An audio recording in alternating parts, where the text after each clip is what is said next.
কি ব্যাপার আমাকে ডিম দিছো যে? খেলাও, আজ দুটো ডিম রান্না করেছি। কে বলেছে তোমাকে দুটো ডিম রান্না করতে? ওই লাট সাহেবের ভালো তরকারি ছাড়া ভাত ঢোকে না। ওই লাট সাহেবের জন্য একটা ডিম রান্না করলেই তো হয়। তাই বললে হয়? তোমারও তো সারাদিন খাটাখাটনি শরীর, লাও খেয়ে লাও। ও খেয়েছে?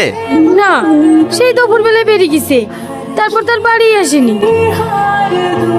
তোমার আবার কি হলো? হাত ধুইছো যে? আগে দেখি আসি সে কুকুরটা কোথায় গেছে।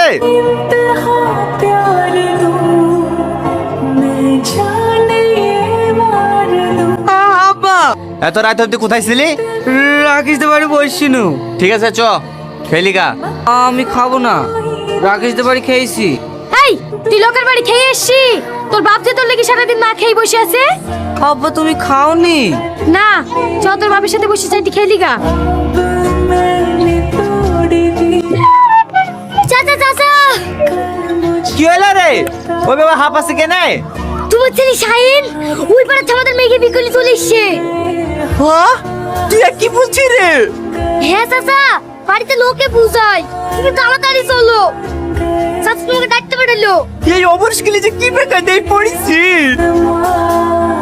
দেখো ভাই, ছেলে মানুষের বুদ্ধি, একটা ভুল না হয় করেই ফেলিছে, তাহলে আর বাড়াবাড়ি করো না, মেনে নাও।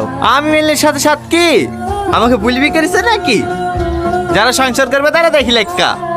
লাও ভাই, আর অভিমান করো না, একটাই ছেলে, বৌমা দেখতে শুনতে খারাপ না, হাত দিমাত করো না ভাই। কই গো ভাবি, দাড়ি কেনে? যাও যাও, ছেলে বউকে ঘরে তুলি লাও।